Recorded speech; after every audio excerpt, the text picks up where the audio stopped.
Start करते हैं आज का topic relative pronoun. We have learned about personal pronouns and today we will learn about relative pronouns. What are these relative pronouns? There are some words: who, whose, whom, which, that, what.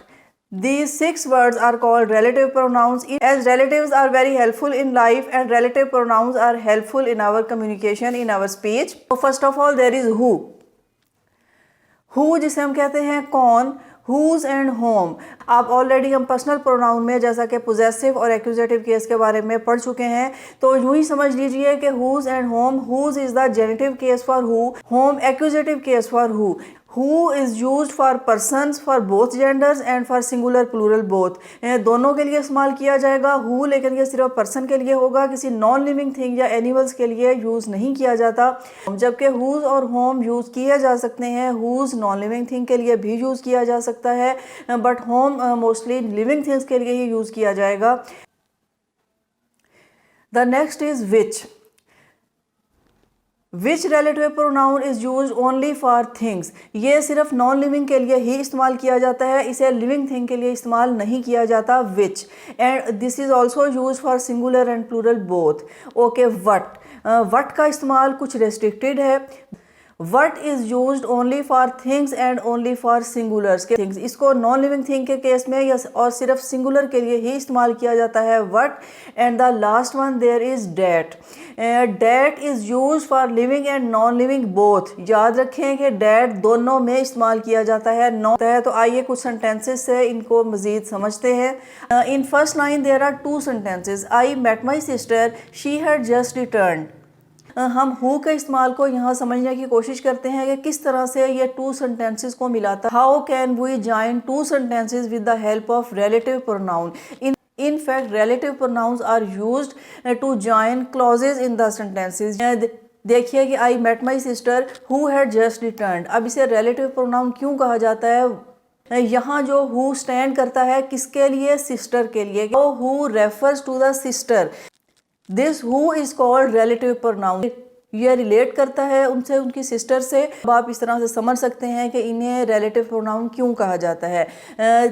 Just another thing, एक और point. The purpose of writing this 2 sentences.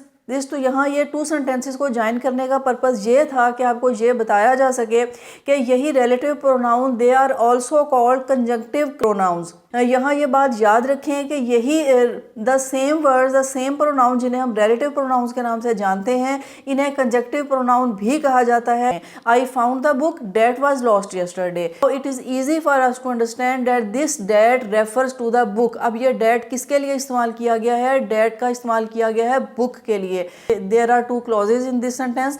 Clauses की detail हम next lesson में पढ़ेंगे. यहाँ हम clauses की detail में नहीं जाएंगे, लेकिन ये यहाँ इतना समझना ज़रूरी है कि ये रिलेटिव प्रोनाउन हेल्प करते हैं एक सेंटेंस में क्लॉजेज को ज्वाइन करने में, और ये रेफर करते हैं एक नाउन को कि जिसका जिक्र किया जा रहा है. Is another sentence that is my chair. ये इसलिए यहाँ ये सेंटेंस आपको दिखाया गया है कि अगर आप यहाँ डेट को देखते हैं तो क्या आप ये समझ लेंगे this is also relative pronoun. In this case that is not relative pronoun. अब आप जहाँ कहीं भी डेट लिखा हुआ देखें तो ये मत समझें कि ये रिलेटिव प्रोनाउन का इस्तेमाल किया गया है.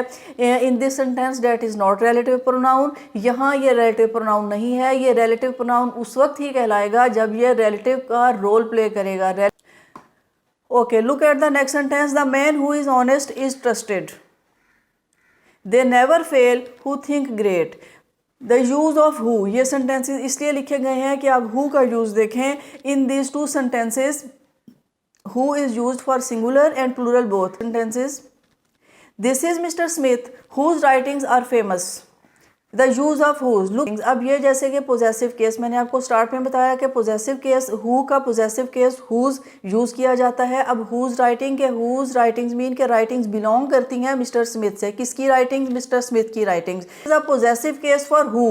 This is the question whose answer I could not found. Now you can see that whose is used for the question. के स्टार्ट में आपसे ये डिस्क्राइब किया था कि हु को सिर्फ पर्सन के लिए यूज़ किया जाएगा, जबकि हुज या होम ये यूज़ किए जा सकते हैं फॉर नॉन लिविंग थिंग्स। तो अब आप देख सकते हैं कि हुज का यूज़ नॉन लिविंग थिंग के लिए है। क्वेश्चन के लिए this is the question, whose answer I could not find. The use of whom, look at the use of whom. This is the boy whom all admired. Accusative case जो कि आप already पढ़ चुके हैं। The whom is the accusative case for who. अब ये boy की तरफ एक्शन को कास्ट किया गया है। This is the boy whom all admired. This is the letter should be delivered to whom it is addressed. ये भी एक्शन को कास्ट किया जा रहा है। The use of which, the car which I bought recently is 1 year old। Which का use सिर्फ non living thing के लिए ही किया जाता है। The car which I bought ये पॉइंट आउट करता है उस कार को, is 1 year old। And next, the moments which are blessed vanish quickly. The moments plural. In these two sentences, we can see the use of which for singular and plural both. Okay, the uses of that. Help of these sentences, we can learn the use of that. This is the most influential speaker that I ever met. Now that stands for the speaker, influential speaker। ये हमारी यहाँ एक choice या selection को भी show करता है, but directly ये स्पीकर के लिए ही यूज़ किया गया है। तो that can be use for persons, that can be use for living things. It is the movie that I told of you, कि यही वो मूवी है। ये that stands for the movie. All books that I have are of first editions, all books that I have, that stands for plural. All that glitters is not gold, यहाँ all के साथ भी date का word use किया गया है कि all that glitters is not gold. In this way you can see that that can be used for in plural form, that is used with all, that is used for living and non living both. Now the last one, there is what. Look at the use of what. I have found what I was looking for. What के इस्तेमाल से पहले यहाँ ये जान लीजिए कि what का यूज सिर्फ सिंगुलर के लिए ही किया जाता है। Secondly, what can be used without any antecedent as well, कि what का इस्तेमाल किसी एंटीसीडेंट के बगैर भी किया जा सकता है। Listen carefully what I said, जो कि हम सब यही चाहते हैं कि listen carefully what I said। तो here is appropriate use for what। What cannot be cured must be endured, कि जो क्योर नहीं हो सकता it must be endured, तो इसे तो बर्दाश्त करना ही होगा। So this lesson of relative pronouns will be helpful and useful in your understanding and learning. See you in the next video.